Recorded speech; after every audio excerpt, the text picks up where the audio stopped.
I'm sure this panel discussion will be useful as we have an excellent panel in front of us and a very interactive audience.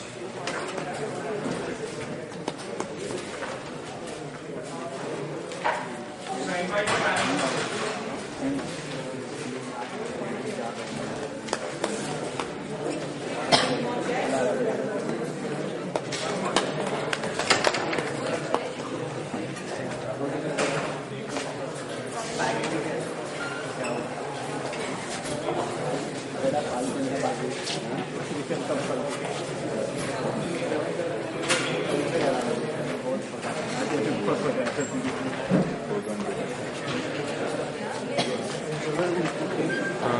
वो बीच में break कर दिए video के अंदर starting of first session देख रहा था फिर इंटेलेक्चुअल प्रॉपर्टी राइट्स का एक रखा फिर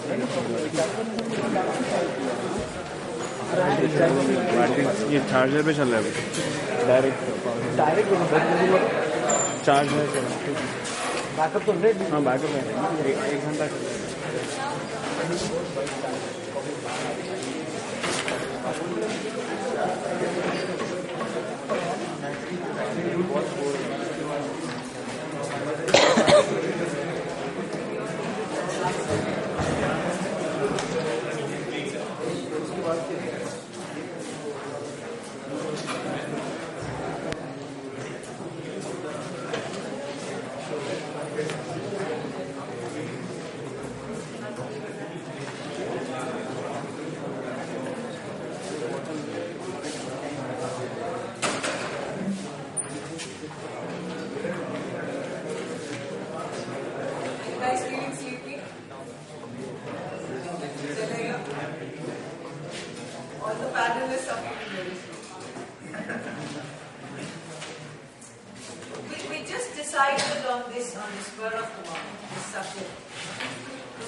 And then the reserve fund, the 1.53 crore, I started using. So, today I sell in almost 4 states. estimates, and I'll be touching 1 million case in the next exercise. Wow. What is your This is around India's 165 million case market. I'll be doing one. What product is what? I make whiskey, I make vodka. Fine, now we have a charged up team. See, absolutely. In other words, what he did was what is called bootstrapping. He didn't raise money from anybody else. He had, through whatever mechanism, he raised money on his own and he used that money to fund the business. Vivek, what happened with you guys? Ma'am, can I just pause that question? The structure of your organization, like what kind of structure do you own now? Is it like the group? Like, do you own the entire? Yeah, I own the entire thing. Because I was not 21 when I started. My mother and my father were directors, and now my father is executive, and I have joined as a director. So solely it's owned by me. It's a family, because we need to have at least 2 directors in a company. One is my mom and one is me. So, can I ask you, what is it called? I mean, the full name. My company? Imperial Distillers. That's it.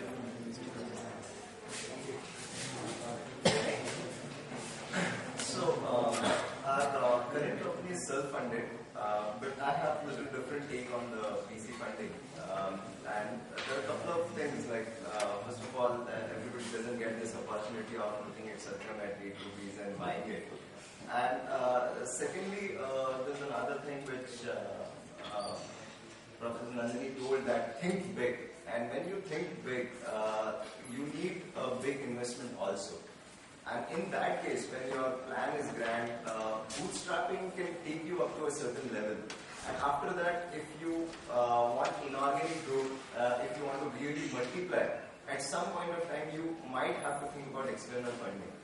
There's one more experience I had where there was a startup I was working before, where it was they were again self-funded. And the problem sometimes with self-funded companies is that they might stagnate after some time because there is nobody who is pushing them, since they are complicit that they are investing their own money.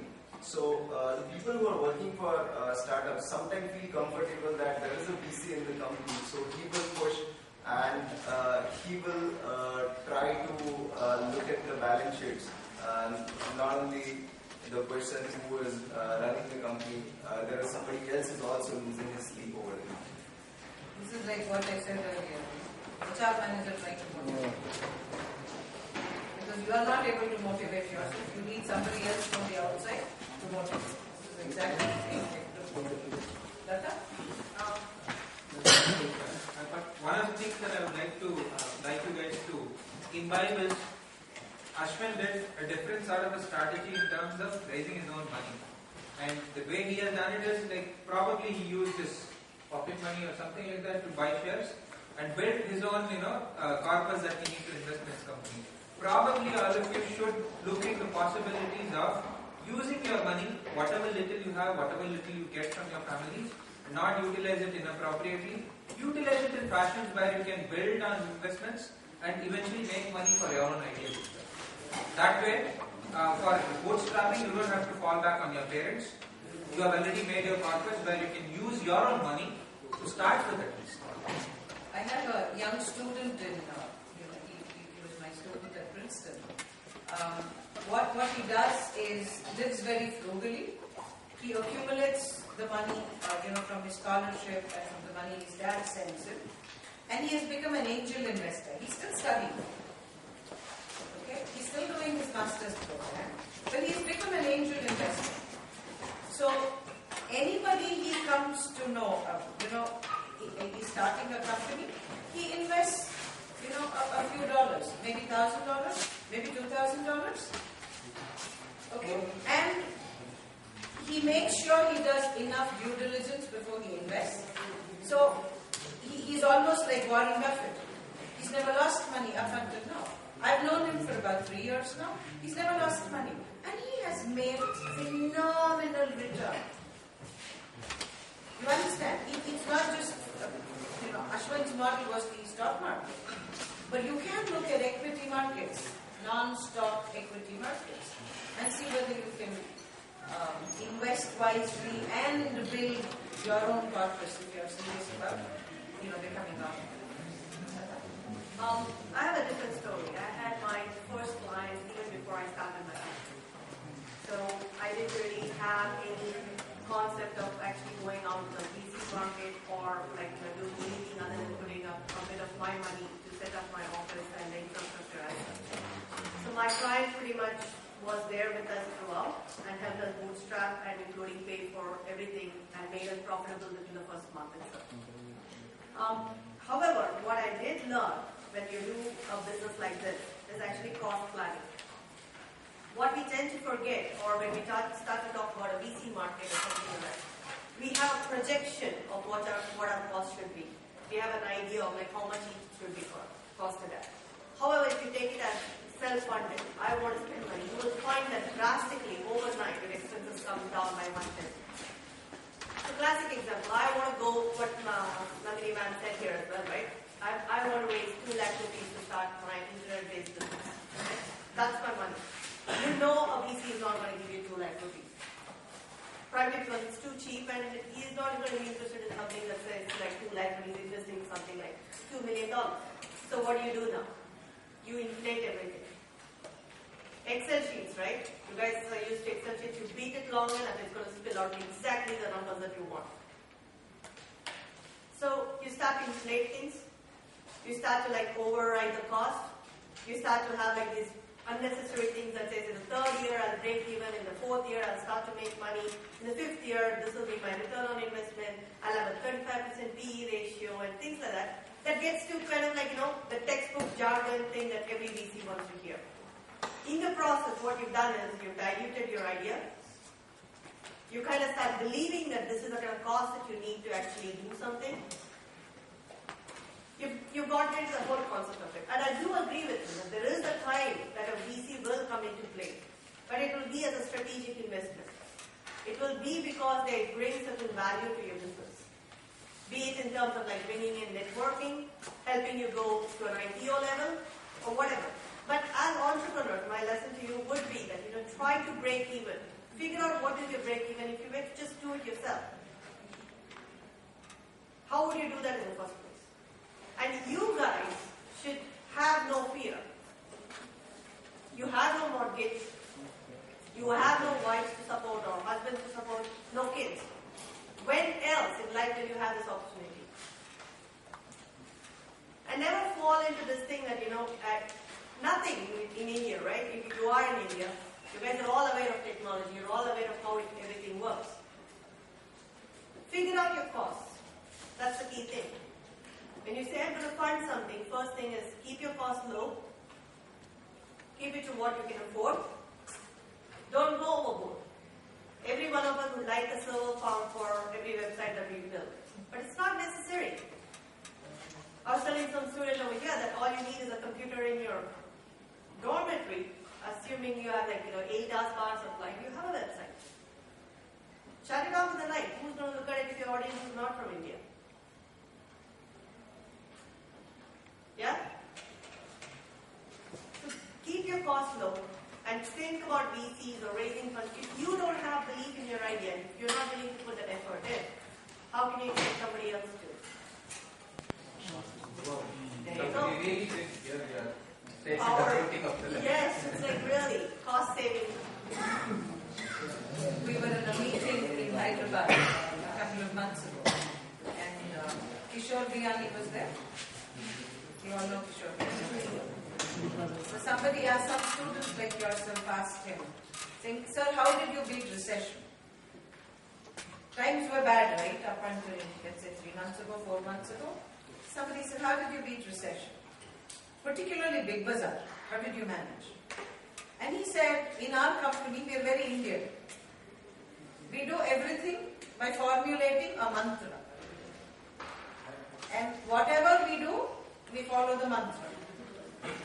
So the moment recession happened, we all sat down together, all teams, and we said, what do we need to do during recession?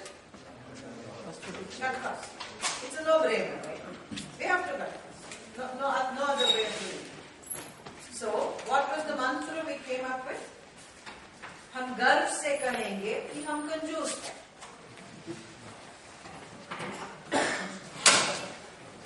Yes, ma'am. Okay, I have. Thank you very much.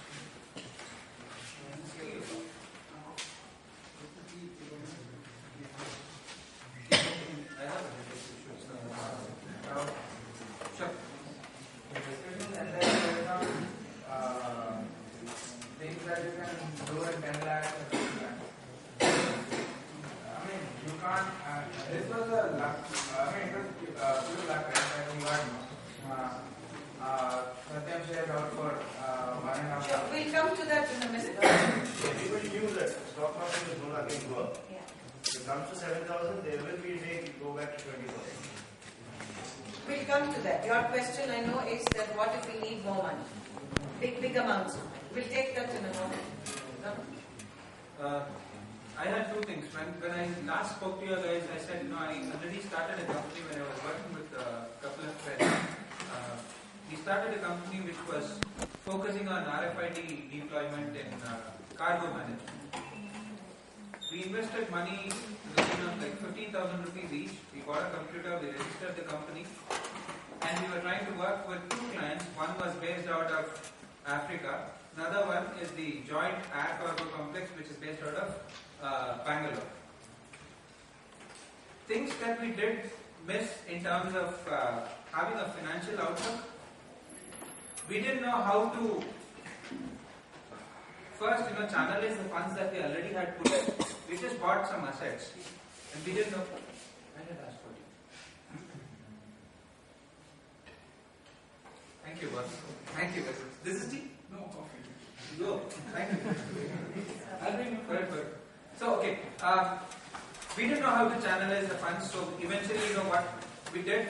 We burnt out all the cash that we had put in terms of buying the computer and the server, whatever needs to be done in terms of registering the company and everything. So we were looking for some more money. Again, we invested another 20,000 each to run the business for some time. All of us were technology guys, so we could do a lot of coding ourselves. But we clearly segregated the tasks as to, I will handle the customer-facing part of it. I will translate any and every customer requirement into business problems, into design requirements and stuff like that. There was a design person who was primarily looking at designing the software. There was a person who was supposed to be writing the code for it. Now, once we started investing, we didn't know how to use that 20,000 additional money that we had put in. So we were trying to find out people who would be hired to do the execution portion of the software. We already had a person who could do it, but since we were all working in a company, we couldn't take the leeway. Thank you very much. We couldn't take the leeway of leaving our jobs and doing things. So one, there was a focus problem. Two, we didn't know how to effectively utilize the money so that we could buy off-the-shelf components and reuse it, reutilize it. The factor that built in was we were investing money more and more, and we got nowhere in terms of either fulfilling the requirements. We were burning out on our cash. We didn't have a clear indication as to how we were spending our money. Now in my case, it's completely different from all three, primarily because we bootstrapped with a little bit of money. We didn't have a financial outlook. We didn't know how to spend money, and eventually we burned out. We could not even look for VC funding, where we had envisioned at some point in time we would have grown a little bit and we need money in terms of deploying people at client locations to do customer fulfillment and everything, right? So one aspect was that we didn't channelize investments even in a small fashion because of defocusing things and a very haywire thought. So the idea fizzled out completely. One of the important facts that we fizzled out, we didn't have a mentor. The idea that I'm currently working on with another person initially started with an outlook of an investment to the tune of 1 crore. Because we were toying out with an idea of selling conversations along with a restaurant. When we got mentored, we figured out that the restaurant was not our core business. We need not even have the restaurant as a business. So our financial requirements came to very, very minimal limits. We still had financial requirements, not that we had to go for a VC, but we still had financial requirements, but considerable drop because there was a focus. The mentor told us that this is your core area, so the kind of investment that you require for this business is only this much. And the only investment that we required was to promote what we were doing, because our idea in itself was an intangible entity. When you clearly have an idea about what you are doing, you know how exactly is required in terms of either creating the service, communicating the service, or delivering the service. Right? In my case, we didn't even have to look for a VC. Maybe at a later point in time when scalability becomes an issue, because we are primarily working out of Bangalore as a region, our financial requirements are very, very minimal. But to answer the question, do we actually need to look at money to begin with an idea? You shouldn't be looking at, I require XYZ crores to start with an idea. When you start an idea, when you vet the idea, when you build the business plan, you have a clear indication why you also build a revenue model. Because the idea that we were building on was making money and feeding it into the system. Internal accruals, as far as possible, see whether you can do with that. The other thing that happened with this company, the new company, was they needed a little money for their event, the launch event. So, again, it comes back to the mentor. While we were toying out with the idea of a launch party for our idea, we said, we need to invite celebrities, we need to invite these people. So what do we need to do in terms of creating that launch party? One is food, another one is liquor. So we need to have a place, we need to hire a place. So all this was coming up to the tune of 1.2 lakhs or something like that. So we were again wondering, do we need to invest money from our own pockets? What do we need to do? No, they had decided they were going to invest. They had already made up their mind because all talk had happened between him and his partner, and then they came to meet me. So we had decided that each one of us is going to put in 50,000 rupees to do the launch party. And when we came to the mentor, she said, your idea is something that can be sponsored by a brand which primarily rests in the same space. So why are you looking at investing your own money? Right? So when you also do an idea, you eventually will find a partner or an investor who would necessarily be having an association value with your own idea.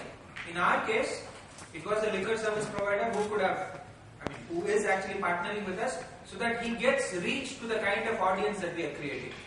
In your case, it could be even a customer, like in the case of Lata, who would eventually get benefited from the idea, and therefore he is giving you money on no debt basis, no interest basis or whatsoever. Right? So your idea, if it is very compelling, and if you have a clear focus on your idea as to how you are going to take it forward to find fruition, and you have an outlook on the financials that you are going to build, you necessarily do not require the kind of money that you think you require. One more thing to add on that, right? So we talked about in the workshop on idea and how we actually market it, right? If you take 10 minutes on this, anytime you have an idea, to figure out who is paying you. Meaning, is it coming directly from the consumers? For instance, you're buying a subscription to your website, or you're paying it directly, thereby your revenue model is like that. Or you have a product that you're going to go sell to a particular client. Right? You can say a client in this case being like an agency or a bigger giant like Coca-Cola or McDonald's or something like that. Who is your client? Now, based on that distinction, whether it is a consumer, your product takes a lot of definition. If it's a client that you're seeking who's going to buy and then market it themselves, right? A simple prototype would work. Right? The initial selling, since you are seeking a client, in fact, who's actually going to pay for your services, you can actually go and prototype the entire thing. So start with identification.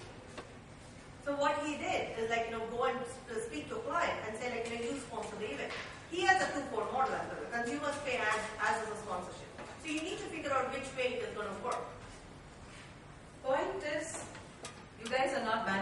student, so maybe this will sound strange to you. In management, everything is dynamic. Just because it worked for him, it need not necessarily work for you. Don't try and migrate it in toto, copy it from somebody else. Try and come up with your own solution, what works best for you. Yeah? Ashwin, suppose you didn't have that 1.5 crores and you needed that money anyway, so would you have gone to a VC? See, I still have 80 lakhs left. No, if you didn't have that money. 70 lakhs.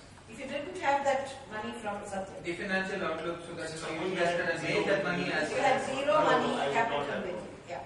I would not have gone because I already said I had leased the factory. So leasing is what, 40,000-50,000 rupees a month.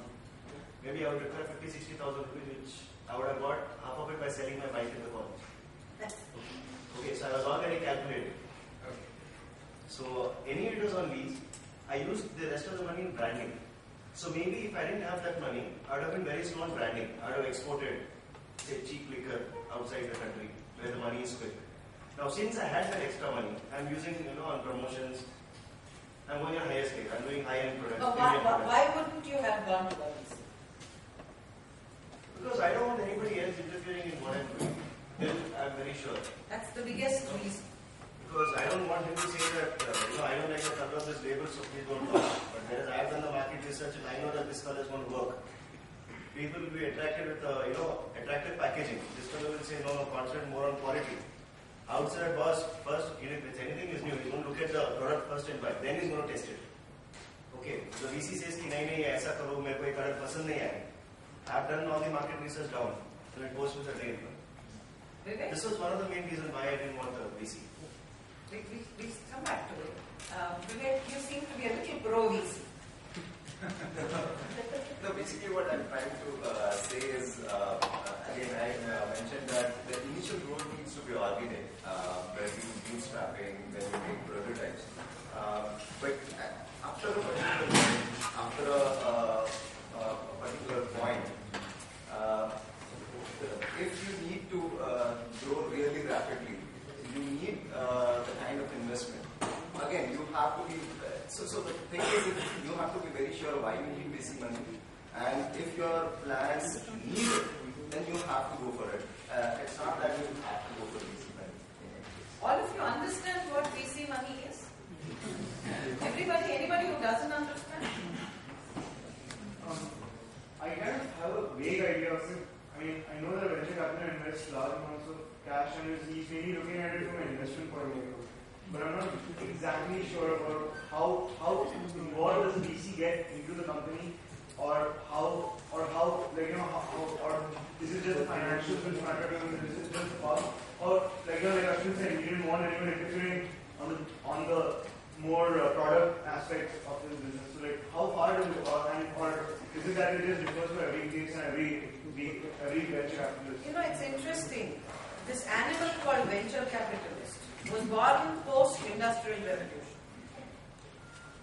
For the first time, post-industrial revolution, there came a distinction between capital user and capital provider. Why? Because there were a lot of inventions those days. Edison is a good example. Whitney is a good example. What did Whitney invent? The cotton gin. Cotton ginning machine. Even to this day, all cotton ginning machines are Whitney machines. If you had left it to Edison and Whitney to go to the market, I don't think we'd have seen the electric bulb nor the ginning machine. Because both of them were only inventors, ideators. They had no market savviness. They had no commercial sense. So at that time, some local businessman interfered and said, we'll fund you so you can take the product to the market. So in that was born this animal called venture capitalism. With the distinction that there is somebody who provides capital, there is somebody who uses capital. This animal acquired dinosauric proportions when the dot-com boom happened in the late 90s. Everybody and anybody wanted to be funded by a VC, and there was a lot of gung-ho-ness about the whole thing. Everybody wanted to fund everybody else. Because there was that kind of an aura in the air. Right? So not much due diligence happened. a lot of people took a lot of money from the VCs and went to Hawaii on a holiday, and the VCs never saw the money back. Right? Then the dot-com bust happened. When the bust happened, the VC animal crawled under the carpet and said, no, we are badly wounded, we need to recover from all these wounds. So they were busy licking their wounds. It's only in the last 2 to 3 years you've seen them resurfacing again. They've modified their avatar a little bit. Point is, venture capital asks you for equity. You know the difference between debt and equity, right? Yes? Yeah. Equity is your hard-earned blood. When you start a company and you own the company, let's say you are, like in Ashwin's case, he's the single owner, which means he owns 100% of the company.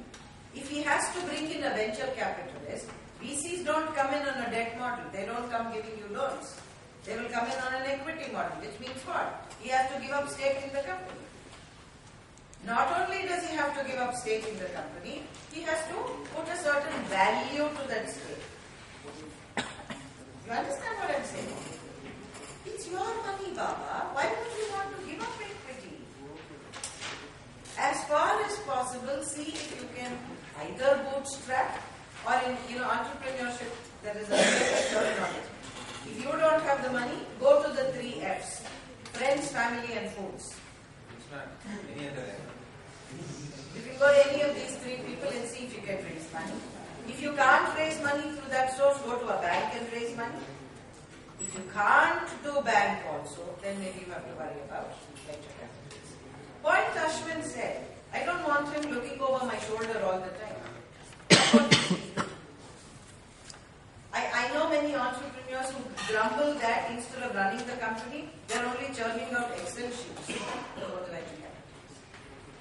It's not really the best. But then to like what Vivek said, that okay, bootstrapping can only give you so far, and bank loans also, bank loans do help, but then banks are also banks. I mean, at one point of time, they are also themselves interfering, they interfere as well as VC.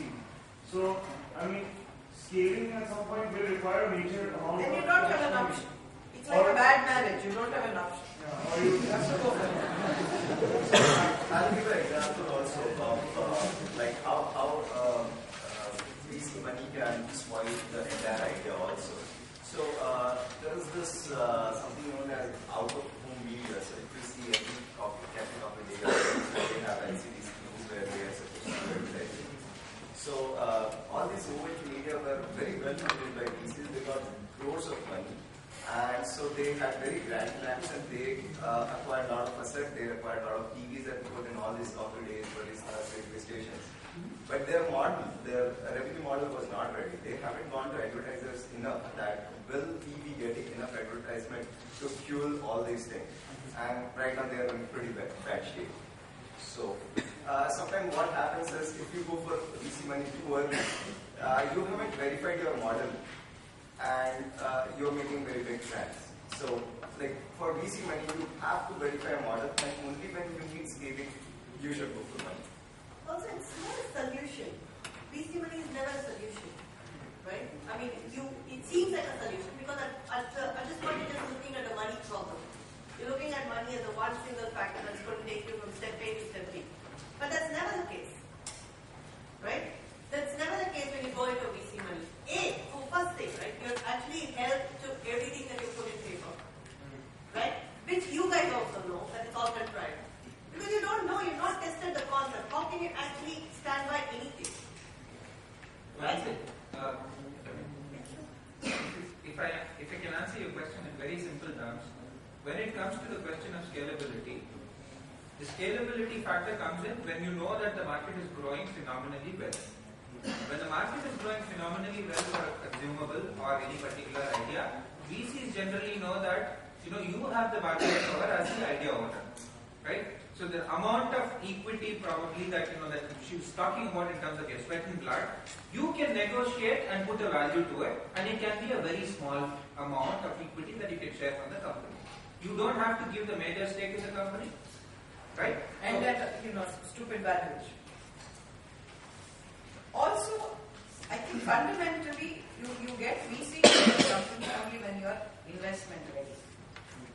When are you investment ready? When you are a robust company. There is a saying that banks give you money if you can prove to them that you don't need it. VCs are also like that. If you try getting a VC when you are still wobbly, when you are still shaky, it's the worst thing that can happen to you. There is a theory, Vivek touched upon it briefly. He said, it's good to have a VC because they can be good mentors. They can open certain doors. It's a bad idea to have a VC as a mentor. For the simple reason that he already has money at stake. So as an entrepreneur, you're always suspecting that the advice he's giving you may be with a vested interest. Never good to have a mentor who's an investor. Keep the two things separate. Yeah? All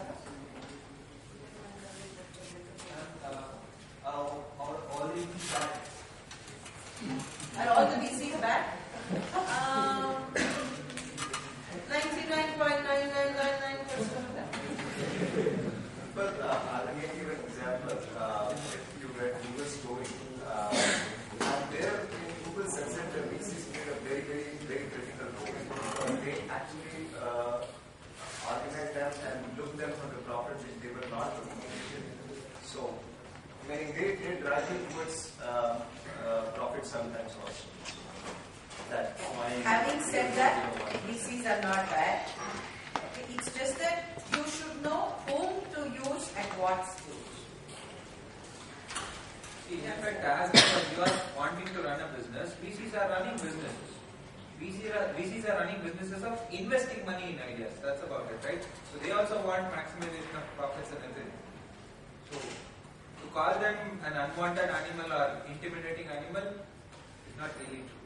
But it's also be ready, right? When you approach, the critical thing is you have to be ready when you go to VC. And all of the things that people have said here, right? One is know what is your value proposition, right? How much equity are you going to give? What are they bringing into the table? That's another thing, right? We often think like VCs are somebody who's just coming and giving us some money. But maybe that's not the only thing that a company needs. They might need direction, they might need networking. They might need them to open doors. And if these are not provided by the VCs, and you're going to still be left with the task of finding all of this, then is VC the right solution for you? We were in Hyderabad, the Tata Jagrati Yatra, and there was a lady who asked me this question. She said, everybody talks about what the VCs look for in the entrepreneur.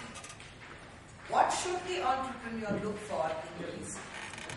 Which is a phenomenal question.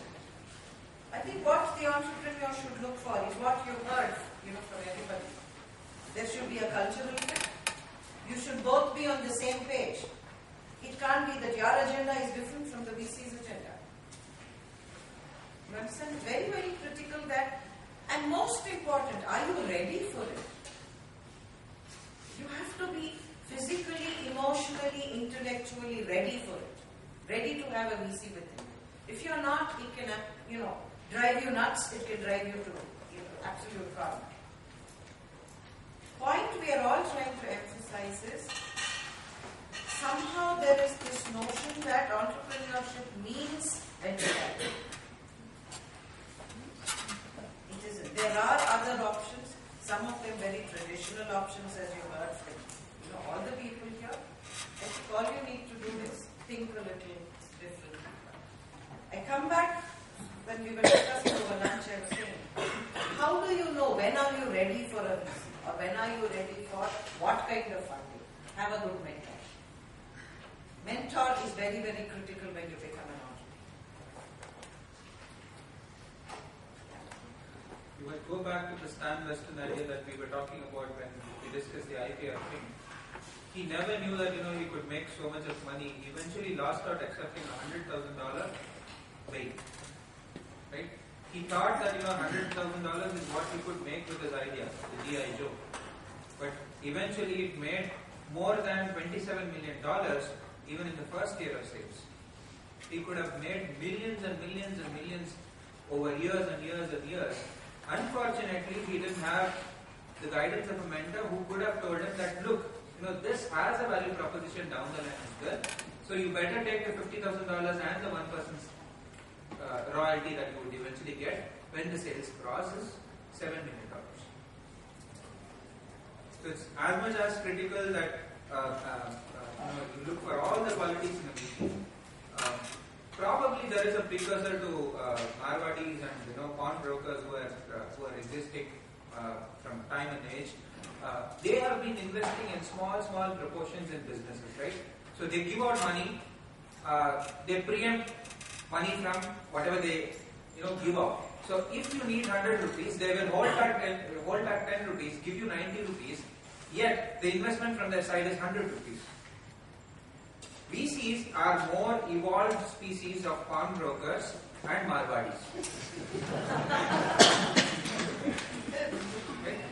So you need to look for qualities in VCs which is not typically a Marwadi, which is not typically a pawnbroker, so that it gives you all the leeway, so that you don't undergo the heartburn that Ashwin was mentioning in terms of a person always overlooking and telling you that this is how you should be running a business, so that you make maximum profits of the money that I have invested in the company.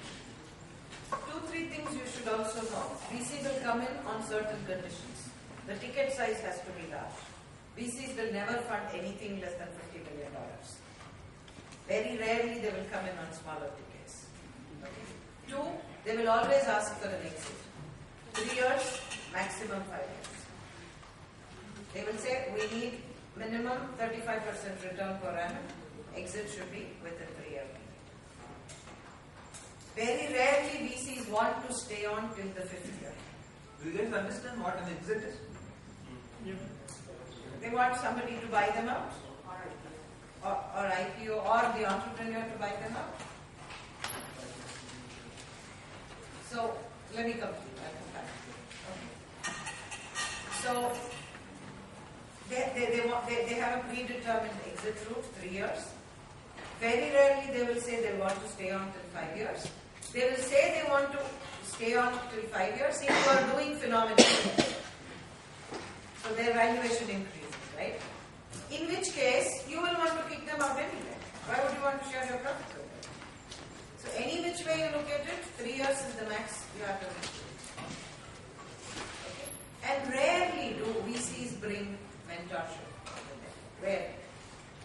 Very few of them take the trouble of being mentors. Most of them like to be investors. The new age VCs, many of them, I have met quite a few very evolved ones who do want to be mentors, who do want to handhold the company, handhold the entrepreneur into building a successful business. But That's the 0.00001%. yeah, there was a question there. Ma'am, we all talk about the successful ventures, but I've heard that only 10% of the entrepreneurs they succeed in their first attempt.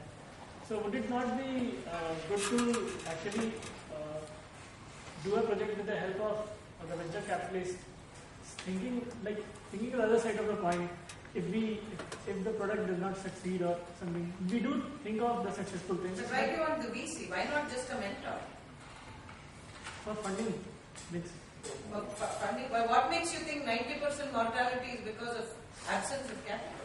It's not. No. I mean to say we start some product, I launch a product, and I cannot arrange for all the money by myself, and so I take loans from bank, and if the product does not succeed, I have to pay them back. So you're saying that you will start the idea with the notion that you may not succeed, and eventually therefore you will have to pay the idea. So it's better to take money from VC and fail. Is that what you're trying to say? So that's because that's the reason of this doing is asking that question.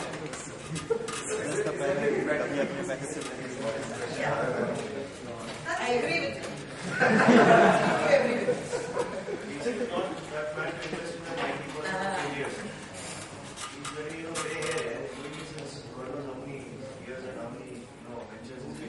And they know to take their pound of flesh. Also explore opportunities, right? We all seem to think that the only thing that the VCs provide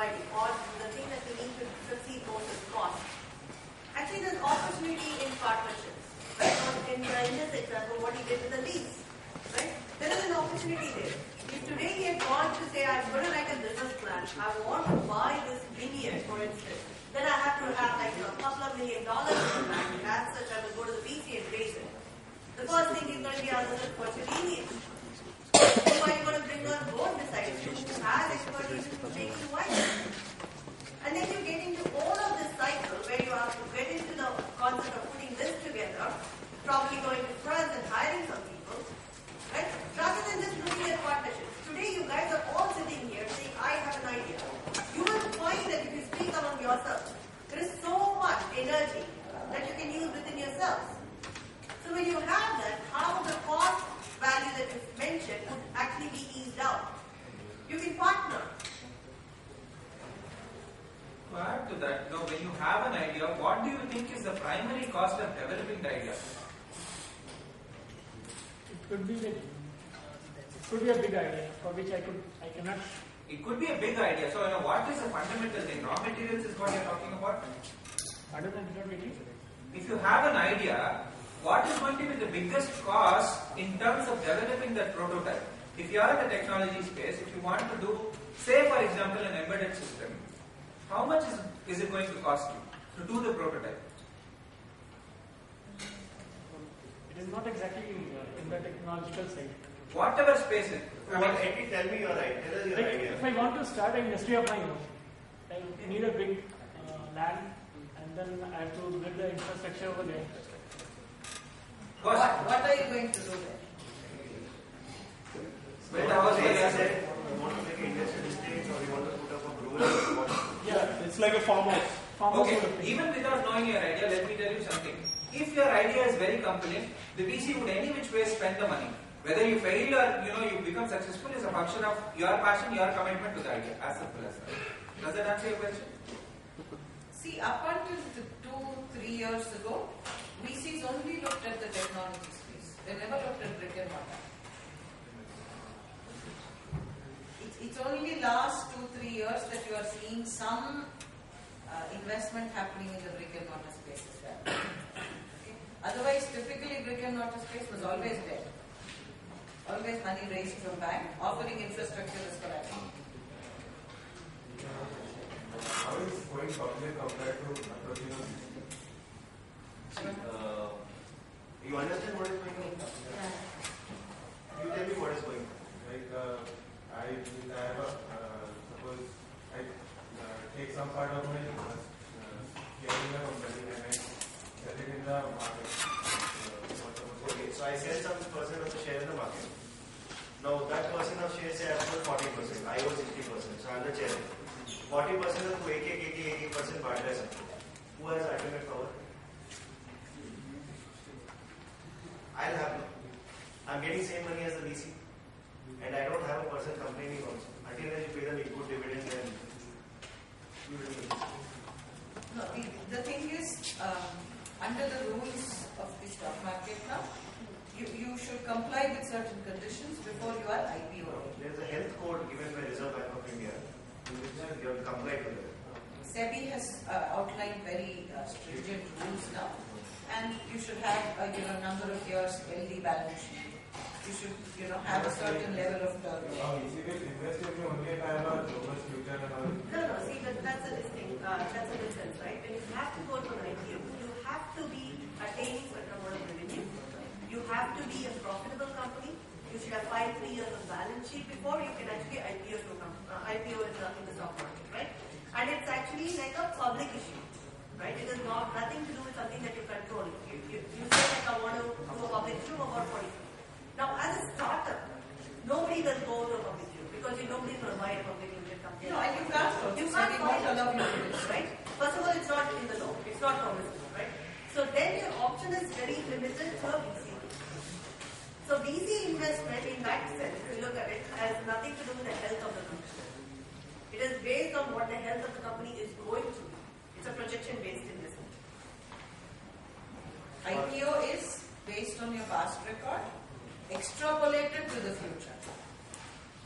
Venture funding or any equity funding of this kind is completely future projections. Or alternatively, what you can do is, like I said, the rest of the money is left. What I'm doing now is I'm buying a listed company for 65 lakhs, already listed. I'm applying for a change of business. In that, I need only 1 year of health code. And then directly I'm doing IPO. in my case, I don't require a VC at all. You understood? Happy situation, he is. Seriously.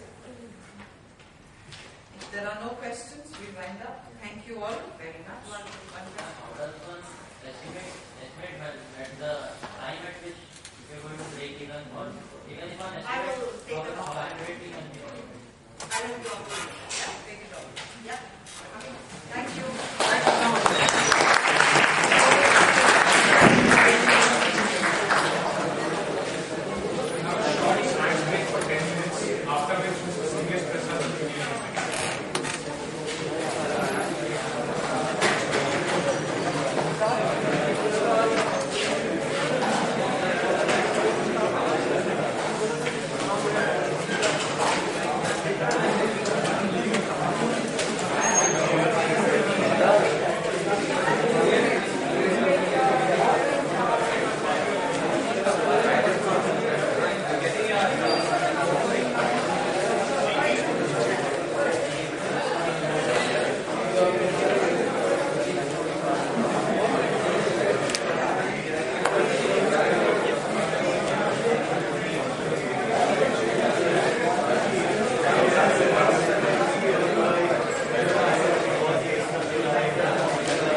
उधर बंद कौन करेगा इससे